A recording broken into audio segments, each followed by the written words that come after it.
Hi, I'm so glad to be with you today, Jane from Sterling Real Estate Partners. Jane Ward has been a valuable part of our team for a while, and I wanted to have some time to talk to you today a little bit about why you got into real estate, um, what you enjoy about real estate, and who you've been helping, and just get to know you better. Something that we all can do right now while we're at home and trying to think about buying and selling, and we need good agents, and you're one of my favorites. And so I wanted to talk to you today and find out a little bit about what got you into real estate.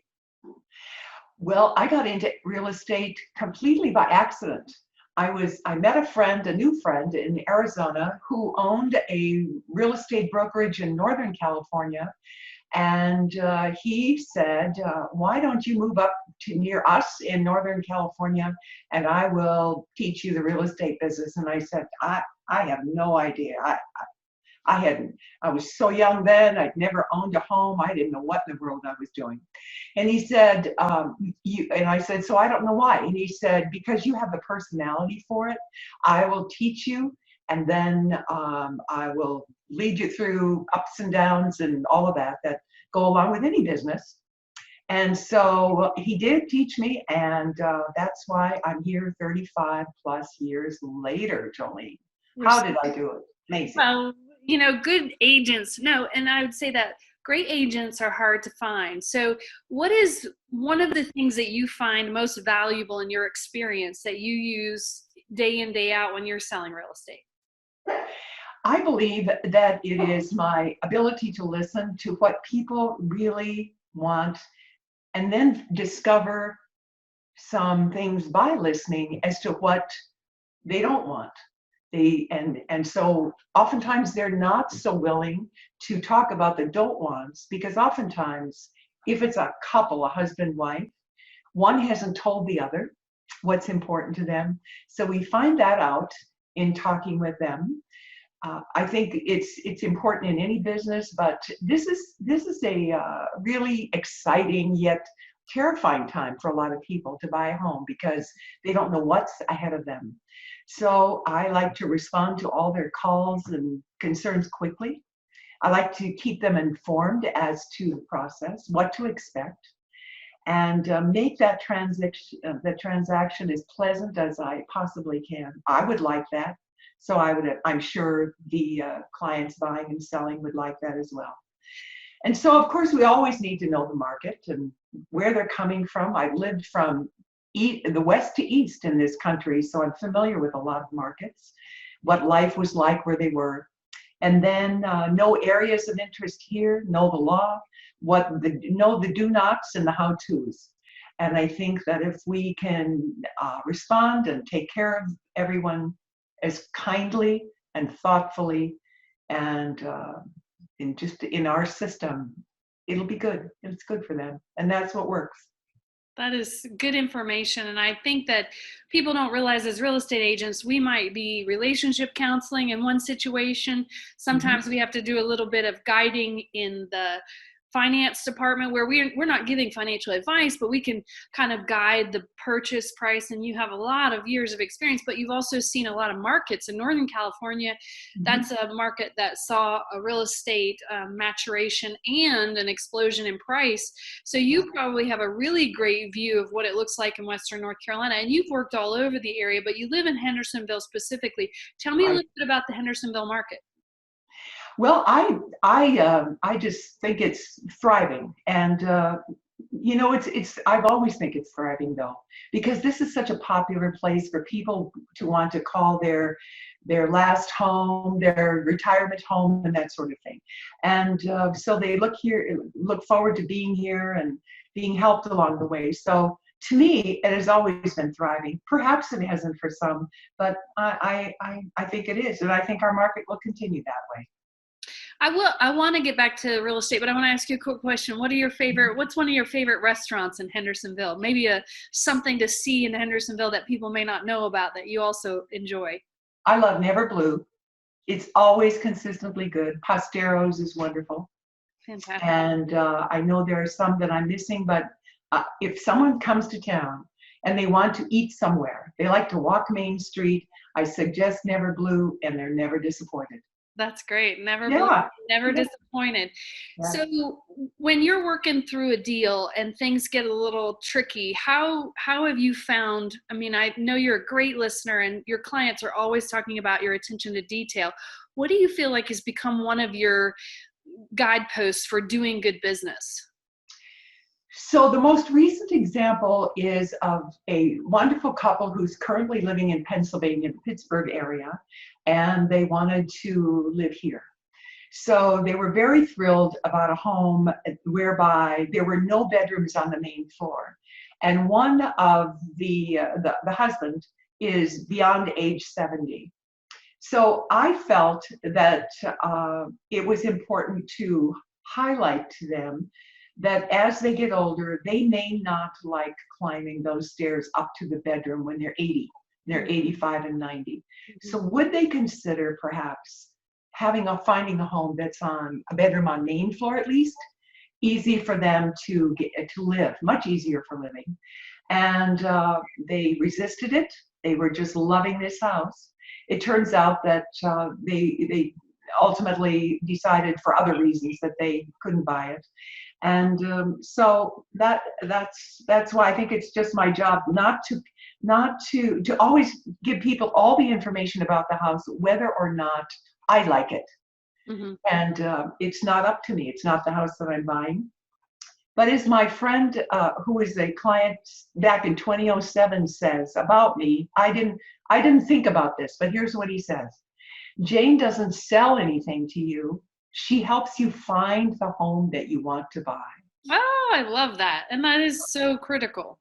Yes. Well, Yes. making sure we bring up points that people may not have thought of, because when you're in love, it's like when you're dating, you find the right person, you think they're magical, and it's not until you've gotten to know them better that you realize Yeah. that they're not there are some rough spots, and that's what real estate can be like, is a little bit of a matchmaking.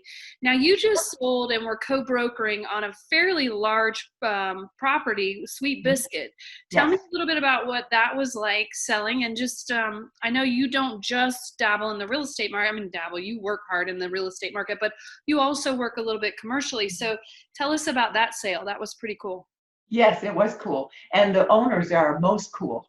So I happened to sing with both of them in the Asheville Symphony Chorus. So that's how I met. And then, of course, I was singing with the wife, and they had an experience with being listed previously where the home didn't sell. So I said that I could help, and it was a wonderful experience. And it was wonderful from the standpoint that this particular bed and breakfast was so well cared for, had such a great reputation. They are great business owners. It was just a wonderful experience with them. I just heard from her today. She sends cards. Thank you. I cannot thank you enough for helping us so much. And that's the goal, and to just help people get to where they want to be and live where they want to be. And so if somebody had a dream of owning a bed and breakfast and wanted to reach out, that's something about in this market. So Yes.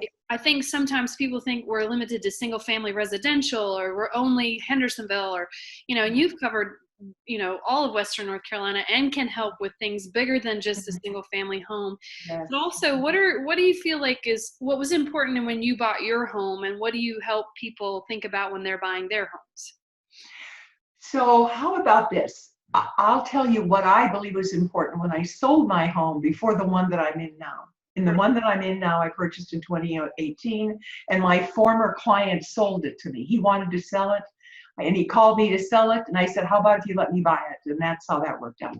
But in the former home, I wanted to prepare my home as such that it was move-in ready. So I had the inspection done first, fixed the items on the inspection, had receipts to support that, had the house professionally cleaned, had it pressure washed, had it ready. And a lady walked in one day and she said, I'm ready, I'll give you cash. And she was done. So that's unusual, but I just wanted it to make irresistible, and it was for her. So you have that insight and you have that foresight as well to tell clients who might be interested in listing and selling their home how to get it ready to make it Right. the most desirable experience for the buyers, because you may only get one shot. You know, the first impression is Absolutely. always the most lasting. And so Yeah. that's really good information, Jane. What other things should people know about you in the real estate world? I also owned a mortgage company when I lived in Colorado for 10 years. So I like to keep up to date on some of the new, if there's anything new with regard to mortgages. But what is never new with mortgages is what they're qualified to purchase. And so if people are just kind of wondering in our initial stages, I will ask them what it is that they feel that they need, can spend, of course, what they are comfortable spending. And I said, well, let's find out first if you qualify to buy that home. It'll make it much easier for you if we know that up front. Now, I'm not a licensed mortgage person here, but I know that I can help them be more comfortable with what they can shop for and what they can ultimately buy. And that's uncomfortable. When you start talking about people's finances, it's Mm-hmm. very personal and you have to Mm-hmm. be very careful. So it's Yep. great that you have that background in mortgage and lending and understand the the care we need to give our clients when we're talking about their money. And we don't ever want to, and I say we, I think real estate collectively, we don't want to omit people from buying. That's not why we're here. We're here to help people to buy. But the most important thing I hear you saying is that you want to make sure that the right fit happens, that they're not spending more than they need. Absolutely. Yep, absolutely. I know that for me, if I can't afford to go shop at Neiman Marcus, I'm not going to go look at anything because then I'm tempted. Mhm. So why not then, as I talk with my clients as well, let's go look at a range of properties that will be comfortable for you to pay for. Yeah. And that's what we do. So what do you think? I mean, everybody's a little bit nervous. Some people are on the fence right now. It's 2020. Yeah. We've just been through one of the most interesting times of our lives, and we've got some really new parameters for doing normal, and things are going to be a little bit different in the future. What do you think is going to happen in real estate, and just give us a little insight for you from your Okay. experience. Well, just a couple of nights ago, I was listening to the man who's the head of the Federal Reserve, and he was being asked that question that you just asked of me. So in a general case, he said that if we can be diligent about being careful as possible, thoughtful as much as possible, to keep this virus under control and to go away, hopefully, and not have a resurgence, we can recover much more quickly. So he asked people then to do that, be careful and be thoughtful of each other, and we can recover. And so I'm quite enthused about going ahead in 2020. I think we'll be just fine. There will be people that we can help, and we can, maybe if we can't, if they're not ready right now, we can prepare them for maybe 2021. But I think as a universe, we need to continue to be thoughtful and careful, and we'll be okay. Absolutely. And that Mhm. sensitivity towards the fact that real estate helps drive our economy. So Yeah. we want to make sure people know we're not trying to seize an opportunity for which there's someone laying on the ground we're stepping over, but that No. real estate really is a cornerstone to a lot of the economies that we're in, especially in our neighborhoods. And, you know, the taxes, the property taxes help drive the schools. I mean, there's a lot involved. So we do want to caution people to make wise choices, but at the same time, not to hold back from something. If they were looking for a home, then this is the time to call them, you know, to call Yes. us and get started. So Jane, if somebody's looking to find you, how would they find you? Well, they can find me at sterlingrealestatepartners.com, and and I have Jane at realestatepartners.com. They can call me. I'm easy to find. That's what I hear anyway. The people Yeah, from Pennsylvania found me on Google. and we'll But I definitely. wanted to get back a minute to what you were saying, Jolene, about the economy and real estate. Think back to when you moved here and when I moved here, that I needed services from people. So I needed a whole long list of those people who are likely individual business owners who need to help me with various things. Think about that then. When we buy a home, we are in need, especially if we're new here, we don't know who to call. And so we rely on our realtors to help them, give them references to people to call to help, because we all need help. And when we need help, we help everybody who's in business. And so therefore, buying a home is not only great for the buyer and the seller, but it's great for the whole community. Home purchase is a community thing. Once you buy a home, you start to build up the community for which you live in. Like you said, by going to get a haircut or using the veterinarian services or stopping by the local pizza place. So the community part of real estate is super crucial. And so I'm glad you pointed that out and brought that up. That's really important that people understand that we support communities through our real estate purchases, and obviously having the right hand hold, bringing you into the right neighborhood or finding the right match for the home that you desire is really, really important. So Yes. Jane, in your 35 plus years, any good stories you want to leave us with? Yes, it's kind of it may not, I think it's kind of a fun story. I met with people in their homes because I lived in Denver. And so I would go to meet with people in their homes to list it. Where would you like to go from here, and that sort of thing. So I met with a husband and wife, and fast forward to the day of the closing. And I had not seen these people in the meantime. It was about a 30-day period. So fast forward to the closing, and that husband came to the closing with a different wife than I met a month before. That's all. Whoops. I guess there were some changes made. Yes, I stepped, you know how you slide the chair back? And I said to the closer, we need to step out for a minute. And so we stopped the closing because somebody was being injured for sure on that one. Yeah, wow.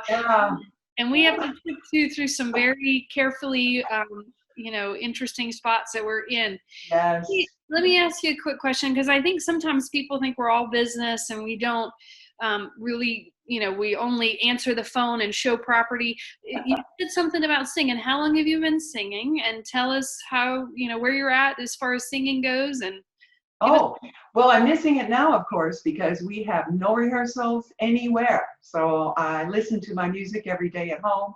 But I do sing with these, I mentioned, with the Asheville Symphony Chorus, and that's wonderful. And I sing with the church choir. Sometimes I sing for funerals, and if needed, those are requests and that sort of thing. But I am the youngest of 6 in a family, and there's a wide range in age. And so my oldest siblings, tell me that I entertained my parents when I was 5 years old by singing to them. And I don't remember that at all. So I guess that's when it started. And then, of course, in high school, glee clubs and all of that. So it's a great, I think singing and music is as important as breathing. I believe so. And it definitely is a way for us to bookmark time and experiences. And so if you want a singing realtor, if you want somebody who knows Western North Carolina and has had a tremendous amount of experience, you want to give Jane Ward a call. We'll put her information up on this. And we just thank you, Jane, for taking a few minutes to tell us who you are and what you've been doing. And I know at Sterling Real Estate Partners, we're glad you're part of our team. You make and contribute in great ways. And so I'm glad you're with us. So thank you. It's my pleasure. And I also didn't tell you that I rescued a little 11-year-old dog, and she's 13 now. And she's such a good little girl. My clients died and they didn't have a home for her. So they asked me if I'd take care of her. So here I am. Such a good, yeah. Sometimes we step in the craziest ways, but that's we do. And Foxy, it's Foxy, right? Foxy. Yeah. She found you as much as you found her, huh? Yes, she did. Yeah, she's there. She is. Well, pick her up, show her. Can you show her? She's somewhere. She's not right at my feet like she usually is, so something must be of interest. All right. Well, maybe next time we'll make Foxy making a appearance. So, all right, Jane, thank you so much. Thank you for being awesome.